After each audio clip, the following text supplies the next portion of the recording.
sa Bukawi, Bulacan. Kasama rin po natin dito si Mr. Robinson Juan. Sir, magandang umaga. Lapit po kayo sa mic. Good morning. Ayan. Siya naman po ang marketing manager ng Unique Novelties and Toys Corporation. Taong 1992 nang naitatag ni Ginoong Daniel Juan. Siya naman po yung ama ni Mr. Robinson. Itinatag po ang showroom ng Unique Novelties and Toys 1992. Nagsimula po silang magbenta ng mga mura at maliliit na items tulad ng picture frames, figurines at iba pa.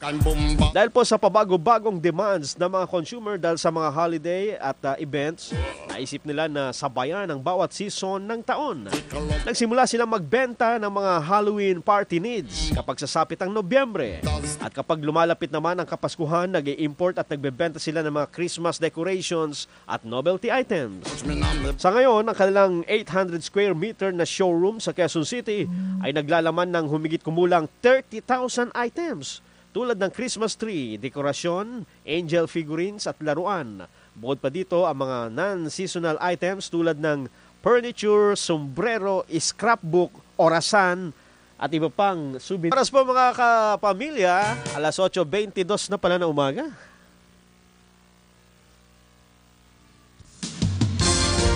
Balikan natin ang ating mga panauhin. Unahin natin itong batang-bata pa at matangkad parang basketball player. Si Robinson Juan ng Unique Novelties and Toys Corporation. Ito palang Unique Novelties and Toys Corporation, ang tatay mo ang nagtayo. Opo. Ano ba? Ito ba talaga ang business niya noon pa?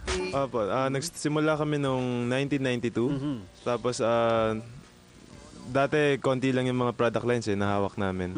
Example, like mga mga photo frames, mga figurines. Saan ang pwesto nyo noon? Paano binibenta ito? Ano lang, bale nag-i-import kami, wholesale, tapos nagsusupply kami sa mga leading department stores. Wala kaming retail na outlet. Ayun, so supplier kayo. Yeah, Parang distributor. yes, Ayun. correct. Mahirap ba yung business na ganito? Yung bibili ka tapos isusupply mo lang?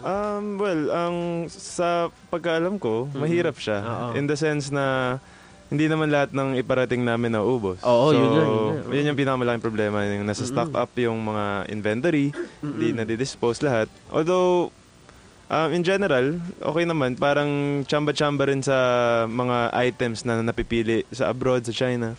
Tapos, kung ano man yung marating, kung ano yung magiging mabenta sa mga tao, parang ganun. Chamba-chamba talaga. Hindi rin lahat patok.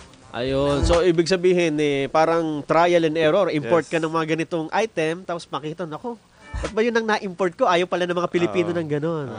Ano bang talagang mabenta sa mga Pinoy pagka ganitong Kapaskuhan? Anong mga items? Ang mga items na mabenta, mga ano yan, poinsettia, Christmas balls, yun yung mga hindi ganun kamahal na madaling palit-palitan. Kasi kunyari, ang Christmas tree, hindi ka naman bibili ng 5 Christmas tree. Oo, isa lang. Pero sa isang Christmas tree, pwede mong gawing red yung motif, pwedeng blue, green, wide range of colors.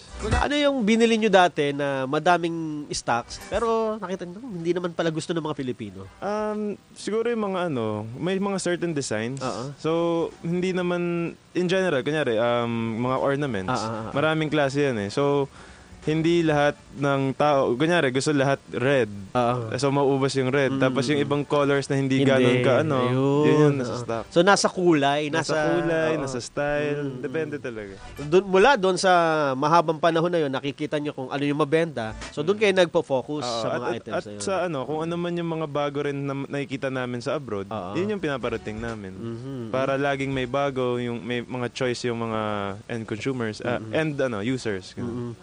Yung bang niyan, yung mga nilalagyan nyo ng mga tindahan, ano sila, by consignment basis? Or what? Hindi. Actually, yung iba, ganun, yung iba hindi. So, as much as possible, syempre, on our part, ayaw namin pa-consign. Dahil matutulog yung pondo. Matutulog, Tapos, doon, after the season, ibabalik nila sa amin lahat na medyo mahirap naman on our part.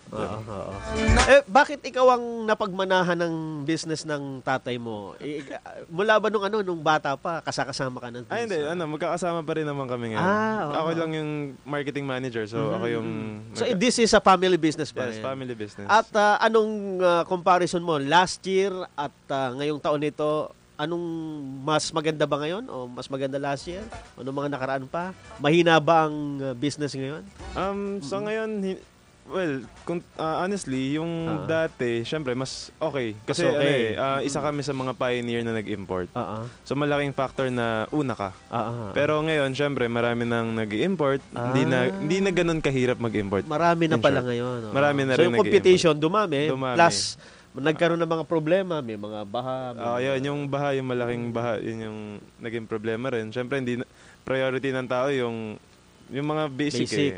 So, pero mga laruan ba, nagbebenta din kayo? Meron din, meron. Kasi toys di ba? Anong mga klaseng toys naman ito? Marami rin, mga pangbata, pangmatanda, meron kaming, kunyari, mga shot glass, mga chess shot glass or roulette, o kaya mga kitchen set, pangbata. Depende, ibang wide range of products din sa mga toys.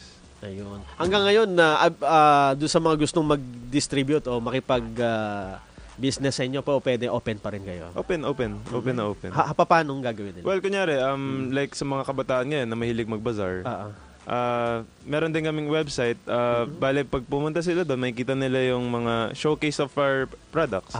Tapos, pag nagustuhan nila, pupunta sila sa showroom, mamimili sila doon. Tapos, i-resell nila sa mga bazaar. Ayun. Saan yung showroom ba ninyo? Sa may 15 Zora Street, Barangay Paltok, SFDM, Quezon City. Dito sa Frisco. Sa Frisco. Oo. Anong pinaka-landmark para makita yung mapuntahan yung... I suggest na lang, punta sila sa website. May mapa doon? May location map doon. Anong website ninyo? untc.multiply.com untc.multiply.com Yes. Thank you so much, Robinson Thank you rin. Juan. At malaking tulong sa mga bata na mga katulad niyang kabataan, di ba? Minsan-minsan dapat magta-try tayo ng mga ganitong opportunity, no? Yung magbenta-benta para ma-experience natin kung paano yung business, diba? Bago tayo magtatag ng sarili natin. Punta naman tayo dito sa bagong taon. Ayan, balik po tayo. Itong mga business na tinalakay natin ay sinasabi nila na seasonal, di ba? Aside from dun sa real estate na, di ba, karaniwan walang season, di ba? Basta kasi basic need. Pero dito sa mga Christmas decor, Robinson, anong ginagawa ninyo para ma-complement yung business kapag yung tinatawag na lean months, 'di ba? O pasukan, 'di ba? Hindi naman sila bibili ng mga decors eh. Ano ba, may iba pa ba kayong binebenta aside from mga novelties and Christmas? Meron kami mga kitchenware, houseware, mga hardware. Ang dami pala. Meron din mga non-seasonal items. Ayun, para hindi lang pagpasko. Oo. Para actually, yung seasonal items naman kasi namin, kunyari, pagpasok ng next year, meron na kaming Valentine's na, 'di ba? Sa February. Tapos sa March, mga graduation items naman. Meron naman din kayo. Meron naman, tapos mga Easter. Ang dami palang pwedeng gawing business sa inyo. Marami rin. So, kahit paano, well, syempre, iba pa rin ang kalakasan namin tuwing ganitong per months. Ayun. Kasi meron kaming mga Halloween items din eh. So, pagpasok pa lang ng October, diretso na yan hanggang December. Oo. Kaya na, Jobe naman, pagka walang bagong taon, naging guest po natin si Jobenson Ong ng Dragon Fireworks, Robinson Juan ng Unique Novelties and Toys Corporation, at si Mr. Jimmy